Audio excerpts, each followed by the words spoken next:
Everything at Auckland Zoo is about conservation, educating, advocating, and we do conservation hands-on in the field and make a direct difference in the wild. This is why I do what I do. This is the epitome of it all. We are scientifically driven and motivated. This is the first time this has been done. There must be a way we can succeed, and we're just going to keep trying. Using our skills in the zoo to provide support for the most threatened species we have. This time on Wild Heroes, the vet team worked to save a critically endangered native. This bird is very, very skinny, underweight. We need to stabilise. A new orangutan comes to the zoo for an important breeding program. We know we're going to give her the best life. We just want her here. And the zoo team are in the wild on vital conservation work. I'm stoked. I'm fizzing.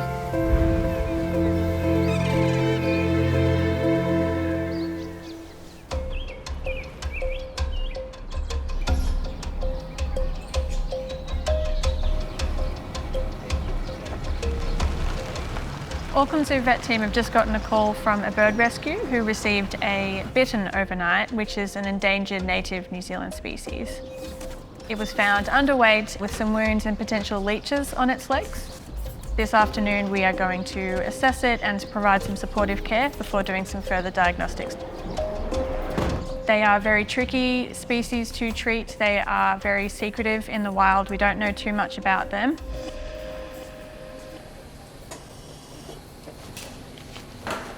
So we're going to get the bittern out and do a physical exam, and a very important part of that is its body weight and body condition, so we can assess both nutrition and disease.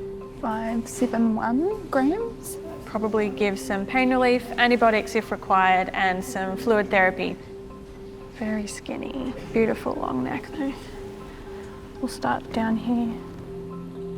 Australasian bittern, or matuku, are native New Zealand birds. They're classified as nationally critical, which means they are highly threatened and on the brink of extinction. There are fewer of them than kiwi. We have a history that there were some wounds on the legs, but I'm just doing a complete thorough physical exam. I'm checking for any broken bones, signs of predator attack. As a veterinary team, we work hard to save every animal that comes into our care. That might mean making difficult decisions, but it's all based on their individual welfare. And we treat every animal the same regardless of their conservation status, so whether they're endangered or not. Beautiful. Yeah, beautiful feathers. Looking inside its mouth, making sure its airway is clear. I'm going to have a look at their eyes. They often have eye issues. And so this is looking for sores on the eyes, which there are none, so that's fantastic. My initial assessment of this bittern is that it's very skinny. It does have some lice crawling around, and usually when you can see that on a bird, it means that it's quite unwell. It's very typical for a bird to hide how unwell they are. So the point they are found, they can actually be quite far in the course of disease. And so here I'm putting a needle just under the skin, and we're giving some fluids which will slowly be absorbed.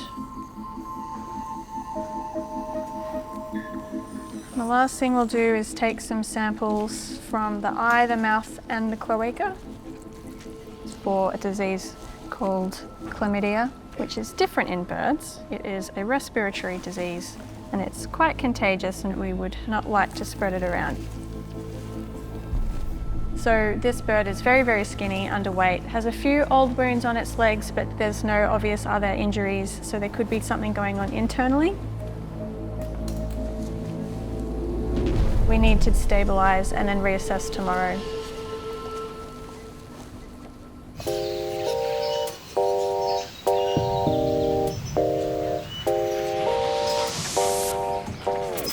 We are going to be welcoming Daya, our new female orangutan. Daya is coming to Auckland Zoo with the intention of breeding. Auckland Zoo orangutans are part of the European stud book. Charlie, our adult male, he's at the top of the genetic table, if you like, so it's really important that he gets the opportunity to breed with Daya, and Daya is a very good match.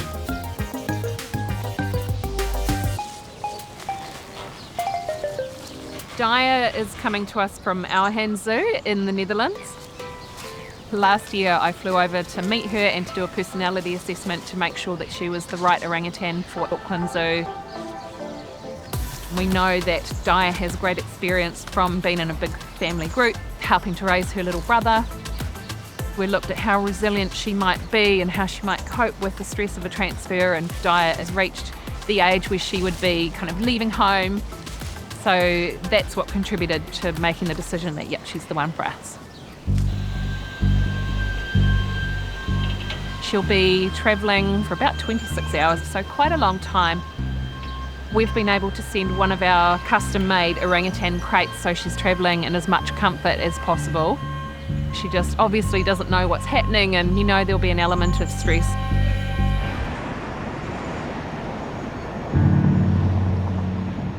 Daya, I hope that everything is okay with her. That's the question at this moment.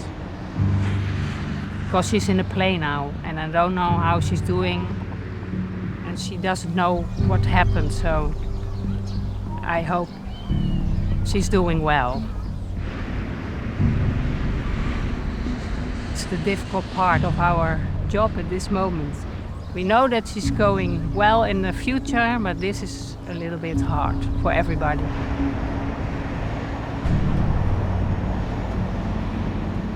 The worst that could happen is that she's had a really bad stress response in the crate, you know, that could endanger her health or her life. But we've done this before and we know what we're doing, and we are skilled and we're knowledgeable and we're experienced. We know we're going to give her the best life. We just want her here.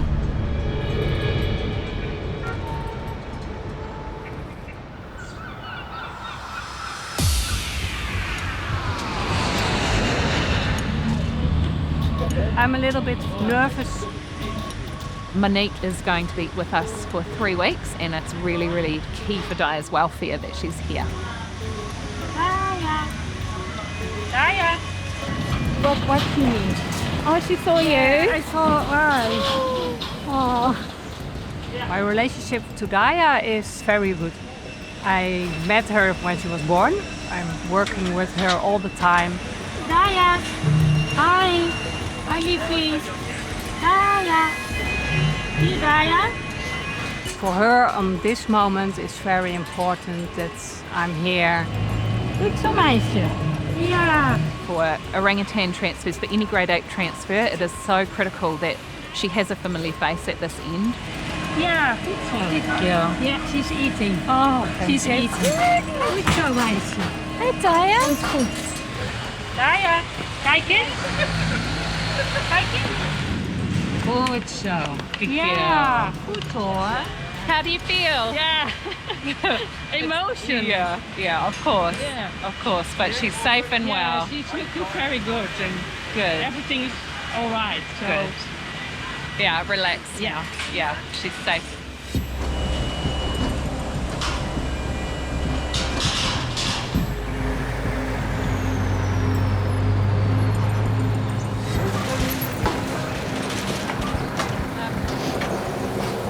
Remember, one voice, nice and easy, nice and slow, no rush.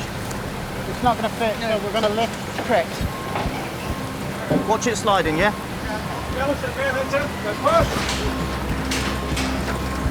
Oh, rustic, rustic. Okay, down. Hey, Meisha. Meisha. Hey, Meisha.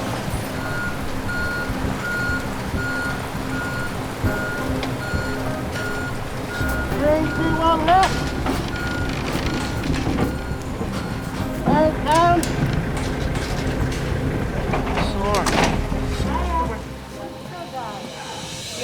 Long time, lot of hard work by a lot of people. So it's a really lovely moment. Ja, kom maar. Kom maar. Hij weet? Kom maar. Good girl. Good girl. Ja. Hallo. Hallo. Hallo. Hi, Daya. Ja. Hoi. Daar ligt ze. Kind zo. Kom maar. Yeah. Good girl.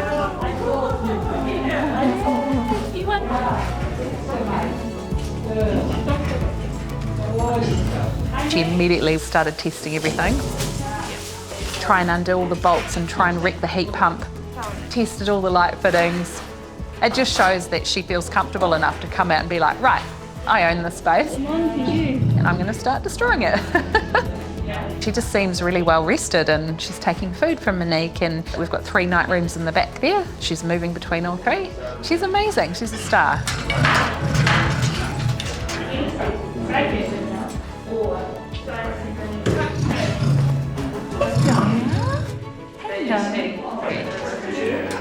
Yes, good girl.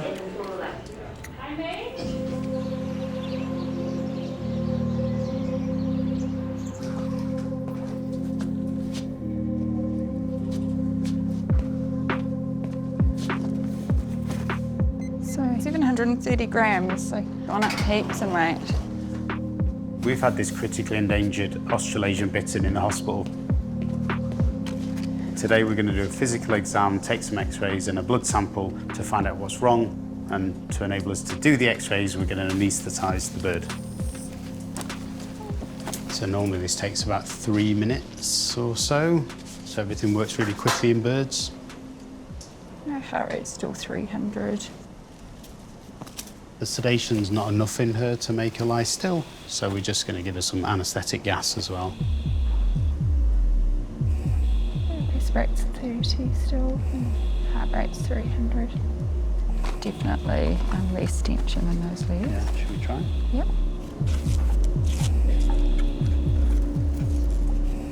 Happy breeze?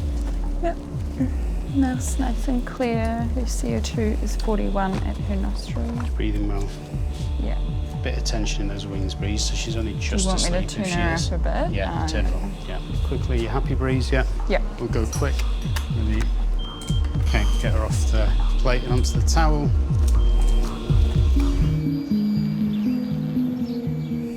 This is an Australasian bittern, which are critically endangered. We've taken x-rays and at first glance there's no major fractures. We need more information to find out what's wrong. CO2 is creeping up. Can I turn her So down? we've got a reactive pupil. Okay, and let's just take the bloods. Heart rate's still at 300, really nicely. Blood results will be back tomorrow. We need them to show that the anemia is improved and that everything else is still okay, and then we've hit a really big milestone. Give her a quick once over and make sure we're not missing anything else. Okay, good. So the procedure's gone really well. I haven't found any new issue. She's still very thin, although she's gained a lot of weight. We've taken bloods, there's no major wounds on the clinical exam, so all looks good so far. She's probably got another 6, 7 or 8 weeks ahead. And any animal that is nearly starved to death has a compromised immune system, and so during this convalescence, other things can go wrong that we don't know about yet. Fingers crossed we're not out of the woods yet.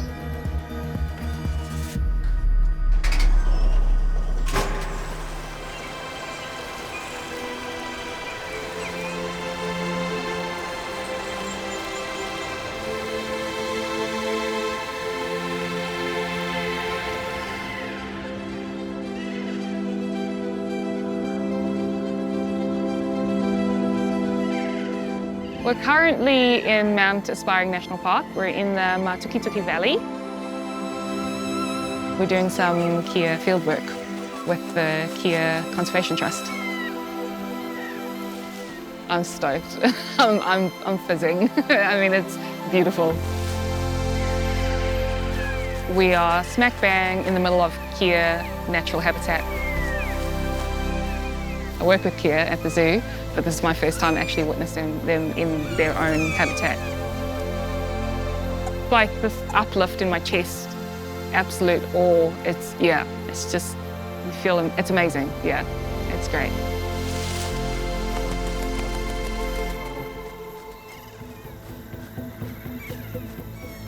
Kia overall are not doing very well as a species. They are classified as nationally endangered. There's only thought to be approximately 5,000 kia left. Up until the 1970s, when they finally became a protected species, there was a bounty on kia. They obviously live in a very harsh environment, and in winter they need really good nutritional food. So they would sometimes scavenge on livestock. As a result, if you brought in a kea beak from a kea that you had killed, you would get a reward for that. And this occurred over a period of about 100 years, and approximately 150,000 kea were decimated. We've never ever been able to recover their numbers since then. And on top of that, they then have the added pressure of introduced pests and predators, cats and stoats in particular. Females are really, really susceptible to predation when they're sitting on a nest. That's been a huge issue with kea numbers.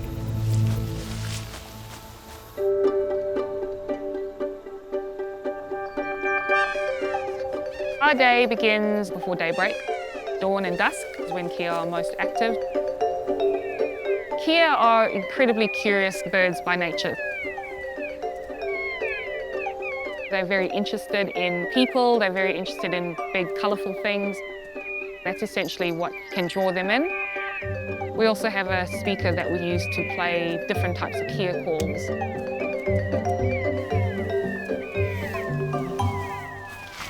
Yep, we got one. The aim is essentially to catch as many kea as we can.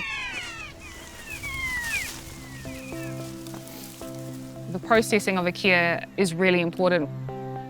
We're collecting data, but we're also setting up the birds so that we can identify them in the future. If it's not banded, we want to band it. That goes into a database as an identification method. Any adults will be fitted with a harness with a transmitter on it. They, for the males, can track where they are and how long they live for.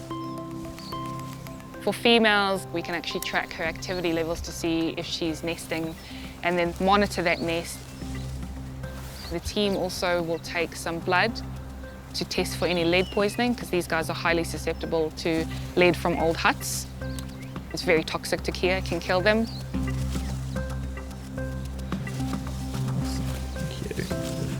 We weigh them as well, make sure they're in good body condition. 990, so just below. And we do some measurements as well of skull and beak. Cool, Bill, 47. 47? Yeah. Good job, buddy. Go off with your new bling.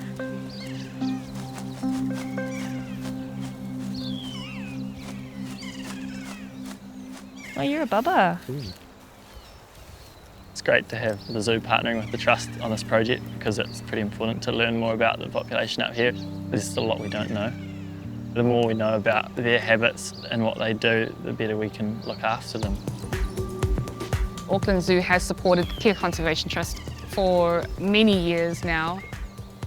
Our Conservation Trust actually directly supports this project in this valley. We're able to collaborate and exchange skills and expertise. It's actually looking pretty good. It does look good, yeah. It's nice and flush. It's great working with Jasmine. She's really competent and capable of handling birds. They can be a bit of a handful. You know, they've got sharp beaks and sharp claws. Most of them have been amazing, like outwardly very calm. It makes it a lot easier to do things quickly and get them out of hand. So the plan for the rest of the afternoon, we'll pack up the catching site and we're going to hike back down the hill to Aspiring Hut and we're going to do some more catching this evening.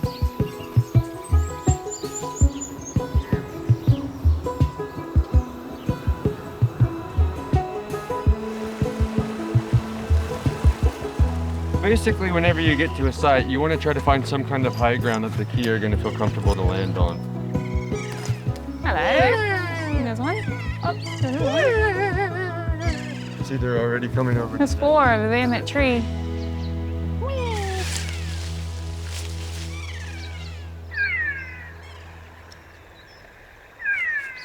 We're going to have a lot of birds tonight. There's 3 on the mat here. There's another one on the car. Yeah, I think it's going to be a good night. Oh, yeah, got one.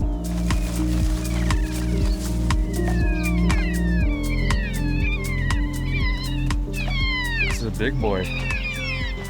Still juvenile, but... Oh, this one's banded. Adult banded. Yeah. Just the one bands. Yeah. BG. BG. BG hungry. This is a bird we've caught in the past. adult male. Oh, it's a boy. Yeah, yeah. So males and females are not sexually dimorphic in terms of their colouring. It's more the beak size. So males have got a longer beak, possibly a bit wider as well than the females. This one's got like a really blonde tuft on the top. That means he's a yearling. And he's bright yellow eyes and bright yellow above the beak. Every new bird that you see, especially the fledglings, it just represents a population that's thriving. There's obviously successful breeding in this area, and it just shows that all the action that's been put out there with regards to pest control and monitoring is really working. So it's a really good step towards an increase in their population numbers. One important take-home is that you might say, there's so many birds. I thought kea were endangered and I thought they were in trouble. They are. This is like one spot where there's a bit of hope that actually the numbers are coming back. This isn't the scene everywhere throughout New Zealand. Okay. Everybody, you ready to go?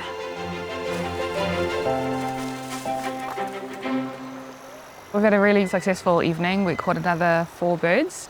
3 of those were fledglings that looked to be from this past breeding season. The other was an adult male, so we think maybe a family group. It's getting dark, so we'll head to bed and then get up nice and early and rinse and repeat.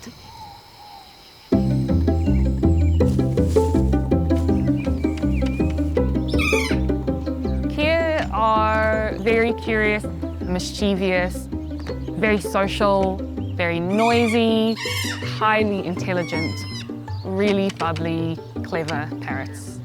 Very fun to watch. We banded this guy yesterday. Their curiosity helps them in the wild, it helps them to survive. They live in a very harsh environment, so they need to have an intellect and a level of curiosity that makes them explore and forage for different types of foods, for example. When people come in that are new and exciting, they'll go and check that out. Their natural curious nature gets them into trouble.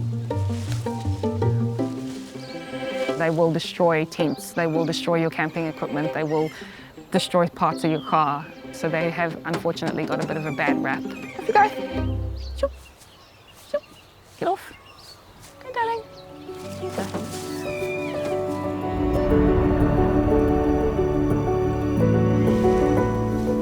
I feel incredibly privileged to be here. This is such a unique opportunity. Experiencing them as a wild bird and at the same time contributing to their conservation, their sustainability and their future. This for me is just ticking all my boxes. This is the epitome of it all.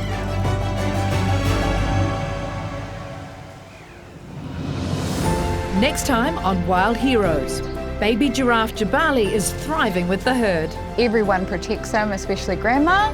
The zoo team support a local conservation emergency. They're in dire straits. We've got to throw everything at this species now. And the vet team treat Alf, the lace monitor.